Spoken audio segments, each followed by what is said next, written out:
को चाई गई, आम माम जरी गई, महुआ को चाई गई, पाते पाते भैले कचनार। ए गोरिया आइल बा बसंत के बहार, ए गोरिया आइल बा बसंत के बहार।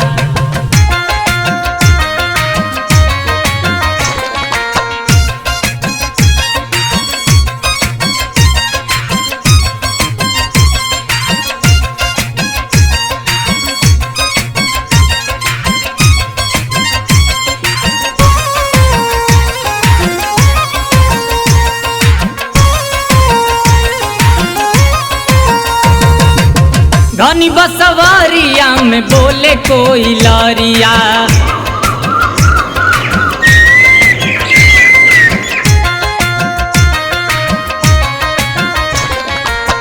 घनी बसवरिया में बोले कोई लरिया, महुआ चुएला बनी फूल फूल झरिया।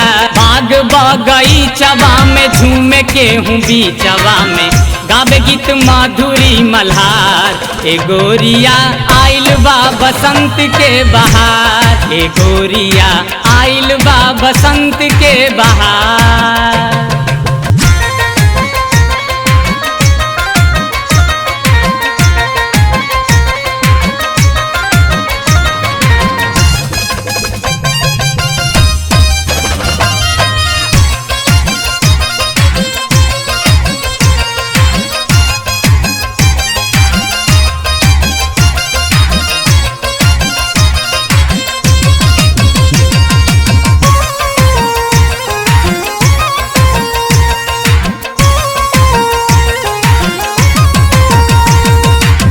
चुपे चुपे चानमा में लागली कचरिया, लागल मुस्काए अब मटरा मसूरिया।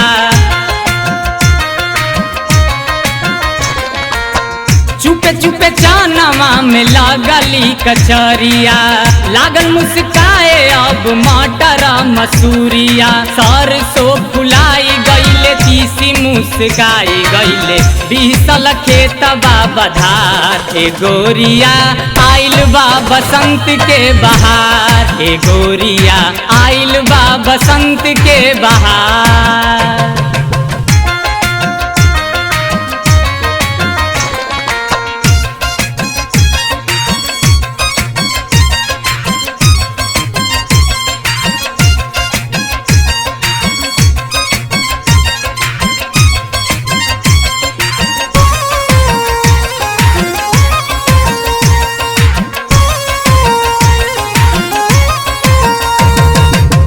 पियरी पहिर के झुमेला और हरिया, धरती पहिर लेली धानी रंग चुनारिया।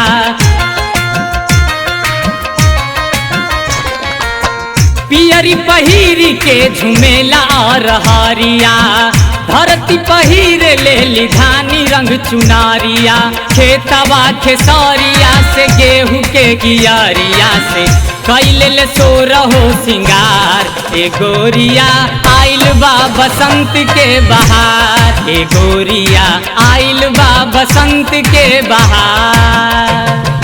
आम माम जरी गई, महुआ को चाई गई, आम माम जरी गई, महुआ को चाई गई, पाते पाते भैले कचनार। ए गोरिया आइल बा बसंत के बहार, ए गोरिया आइल बा बसंत के बहार।